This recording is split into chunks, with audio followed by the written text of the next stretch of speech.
Welcome to AG simple.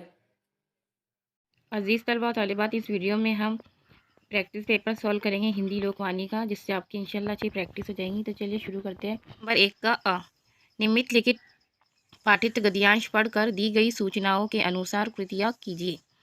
अब यहाँ पर आपको पैराग्राफ दिया गया है, उसके हिसाब से आपको सरगर्मियाँ हल करनी है। तो चलिए इसे पढ़ लेते हैं। धीरे धीरे गाँव वालों को खोए हुए आदमी के कई गुणों के बारे में पता चलने लगा। वो पक्षियों से बातें करता प्रतीत होता लगता था जैसे वो पशु पक्षियों की भाषा जानता हो। वो आंधी तूफान चक्रवात आने ओले पड़ने या टिड्डियों के हमले के बारे में गांव वालों को पहले ही आगाह कर देता। उसकी भविष्यवाणी के कारण गांव वाले मुसीबत से बच जाते। जब एक बार गांव में सूखे की स्थिति उत्पन्न हो गई तो खोए हुए आदमी ने आकाश की ओर देखकर न जाने किस भाषा में किस देवता से प्रार्थना की। कुछ ही समय बाद गांव में मूसलाधार बारिश होने लगी। सूखी प्यासी मिट्टी तृप्त हो गई और बच्चे बड़े सभी इस झमाझम बारिश में भीगने का भरपूर आनंद लेने लगे। उस दिन से खोया हुआ आदमी गांव में सबका चहेता हो गया। तो देखिए, आकृति पूर्ण कर कीजिए। खोए हुए आदमी के गुण, उसकी क्या खूबियाँ थी। खोए हुए आदमी के गुण, वो पक्षियों से बातें करता प्रतीत होता था जैसे वो उनकी भाषा जानता हो। वो आंधी तूफान चक्रवात आने ओले पड़ने या टिड्डियों के हमले के बारे में गाँव वालों को पहले ही बता दिया करता था। दूसरे का पहला गद्यांश में आए शब्द युग्म का ढूंढ कर लिखिए। अभी पढ़ा हमने सूखी प्यासी बच्चे बड़े। निम्नलिखित शब्दों में गद्यांश में आए हुए इसमें आपको हमारी अल्फाज लिखना है। वर्षा बारिश, देहात गाँव। वाणी की मधुरता विषय पर 25 से 30 शब्दों में अपने विचार लिखिए। वाणी की मधुरता, ये आपको अनुमान दिया गया है, इस पर आपको इसका अपने विचार लिखना है। इस तरह से लिख सकते हैं कि वाणी मनुष्य को ईश्वर की एक अनमोल देन है, इसलिए मनुष्य को इस ईश्वरीय देन का सदुपयोग करना चाहिए। हमारे व्यवहार में मधुर वाणी का विशेष महत्व है। अपने मधुर वचनों से हम किसी के निराश हृदय में आशा के संचार कर सकते हैं। यानी मीठे बोल की वजह से आप किसी दुखी दिल को यानी किसी उदास दिल को आप मोटिवेट कर सकते हैं। मनुष्य के मीठे बोल किसी के गम को खुशी में बदल सकते हैं। मधुर वाणी दुश्मन को भी दोस्त बना देती है। मधुर वाणी व्यक्ति का विशेष गुण है। मधुर भाषी व्यक्ति को आदर मिलता है। मधुर वाणी से बिगड़े काम भी बन जाते हैं। मधुर वाणी व्यवसायी वो व्यापार धंधे में लाभ पहुंचाती है तो नौकरी पेशा व्यक्ति को अपने कार्य क्षेत्र में सम्मान दिलाती है। वाणी की मधुरता से परिवार में मेल जोल का माहौल बना रहता है। वाणी की मधुरता से आपसी लड़ाई झगड़े भी मिट जाते हैं। लेकिन मधुर भाषी व्यक्ति को अपनी भाषा का दुरुपयोग नहीं करना चाहिए। उसे मधुर वचन बोलकर किसी को ठगने की कोशिश नहीं करनी चाहिए। निम्नलिखित पाठित गद्यांश पढ़कर दी गई सूचनाओं के अनुसार कृतियाँ कीजिए। मैंने देखा हर श्रृंगार नए पत्तों और टहनियों से लद गया है। जाड़े में कंकड़ सा हो जाता है और कभी कभी डर लगता है कि ये सूख तो नहीं रहा है। लेकिन वसंत आते ही इसके भीतर सोई हुई ऊर्जा जागने लगती है। प्राणरस झलकने लगता है प्राण रस झलकने लगता है और क्रमश नई टहनियों तथा पत्तों के सौंदर्य से लद जाता है। मैं उसे देख रहा हूँ और लगता है अब इसमें फूल आया, तब इसमें फूल आया। हाँ, ये हर श्रृंगार बहुत मस्त है। आषाढ़ में ही हल्की हल्की हंसी उसमें फूटने लगती है। फिर शरद में तो कहना ही क्या, तारों भरा आसमान बन जाता है। रात भर जगमग जगमग करता रहता है और सुबह को अनंत फूलों के रूप में धरती पर बीत जाता है। रात भर उसकी महक घर में टहलती रहती है। अब इस पर आपको सरगर्मी करनी है। कृति पूर्ण कीजिए। हर श्रृंगार में होने वाले बदलाव वसंत में और वर्षा में। वसंत में देखिए हर श्रृंगार नई टहनियों तथा नए पत्तों के सौंदर्य से लद जाता है। जब वर्षा में हरी श्रृंगार में हल्की हल्की हंसी यानी कली फूटने लगती है। वचन परिवर्तन करके वाक्य फिर से लिखिए। ऊर्जा जागने लगती है। और दूसरा देखिए, निम्नलिखित शब्दों के लिए गद्यांश में से आए हुए विमोल शब्द ढूंढकर लिखिए, यानी उलट अल्फाज लिखना है। तो पहले का जवाब देखिए, ऊर्जाएं जागने लगती है, और उलट अल्फाज पुरानी का नहीं, दिन का रात। प्रकृति की रक्षा करना हमारा कर्तव्य विषय पर 25 से 30 शब्दों में अपने विचार लिखिए। यानी किस तरह हमें माहौल की, कुदरत की रक्षा करनी चाहिए, उसकी हिफाजत करनी चाहिए, इस पर आपको अपने लफ्ज़ों में लिखना है। देखिए, प्रकृति और मनुष्य का जीवन मरण का संबंध है। थल, जल और आकाश में जो कुछ भी है वो सब प्रकृति का रूप है। यदि प्रकृति हरी भरी, निर्मल और शुद्ध होगी तो मनुष्य का जीवन भी स्वस्थ होगा। इसलिए प्रकृति की हर प्रकार से रक्षा करना मनुष्य का कर्तव्य है और उसकी जिम्मेदारी है। अथवा शुद्ध प्रकृति के लिए हमें धरती को हरी भरी रखना होगा, जंगल और वृक्षों को बचाना होगा, जलाशयों, नदियों, भूजल और समुद्र को प्रदूषित होने से बचाना होगा, वायुमंडल को शुद्ध रखना होगा। और आजकल जंगल और पेड़ों की अंधाधुंध कटाई हो रही है। कारखानों का गंदा पानी और शहरों के गंदे नाले नदियों और समुद्र में प्रवाहित किए जा रहे हैं। कारखानों की चिमनियों से का धुआं आकाश में छोड़ा जा रहा है। इससे वर्षा की मात्रा कमी आई है। पेय जल प्रदूषित हो रहा है। लोगों को प्रदूषित हवा में सांस लेना पड़ रहा है। इसी तरह की बीमारियां फैल रही है। इसमें मनुष्य जाति को बचाना ज़रूरी है। यह कार्य प्रकृति की रक्षा करके ही किया जा सकता है। इसलिए प्रकृति की रक्षा हमारा कर्तव्य है। प्रश्न नंबर 2 का निम्नलिखित पठित पद्यांश पढ़कर दी गई सूचनाओं के अनुसार कृतियाँ कीजिए। यहाँ पर कविता दी गई है। कस्तूरी कुंडल बैसे मूंग ढूंढे बन माही, ऐसे घट में प्यू है दुनिया जाने नाही।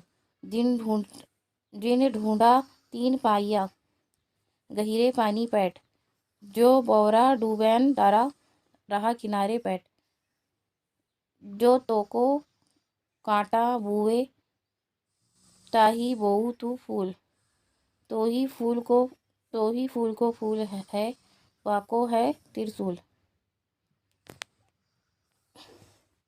कृति पूर्ण कीजिए। फूल बोने का परिणाम, कांटे बोने का परिणाम लिखिए। किनारे पर ये बैठा रहता है, वन में कस्तूरी ये ढूंढता है।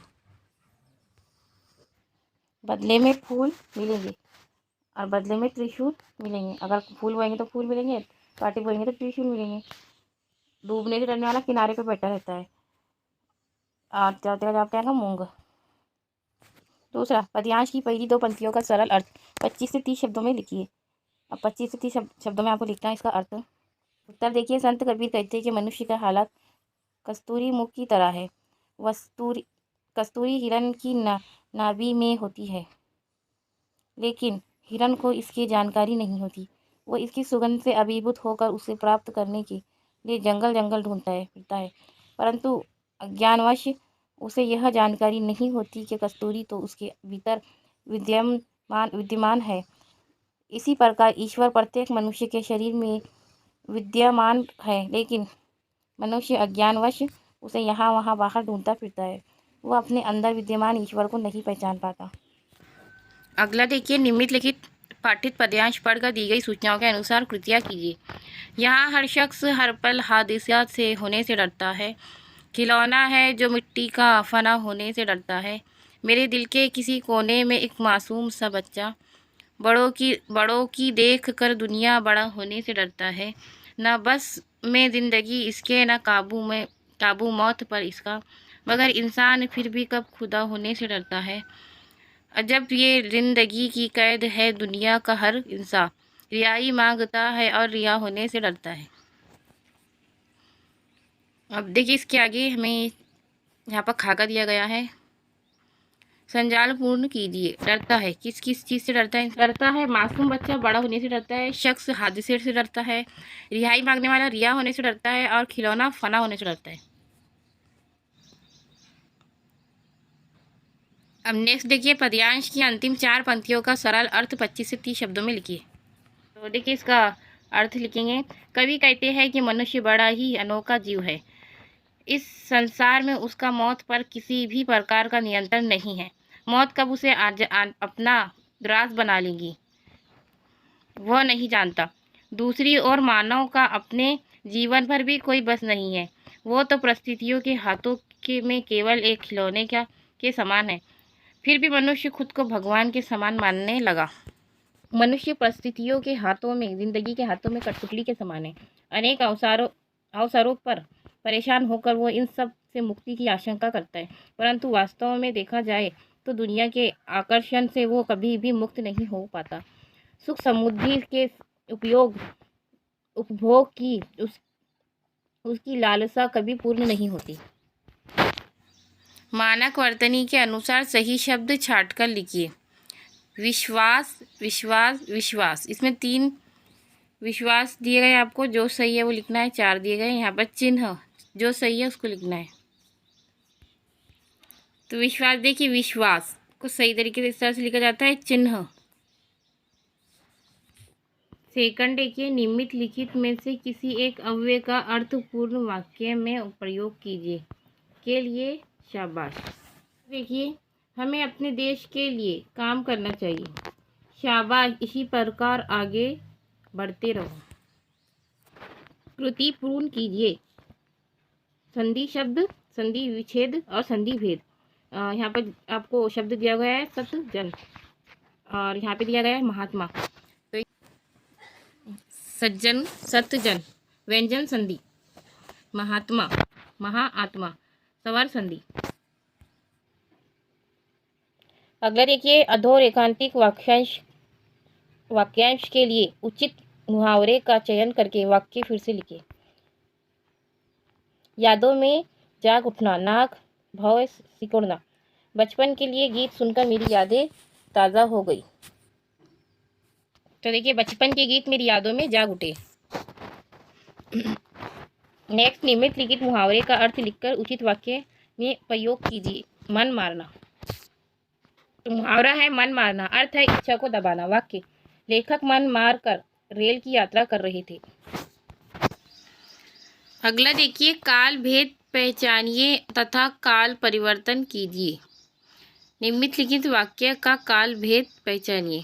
कल क्या खाया था?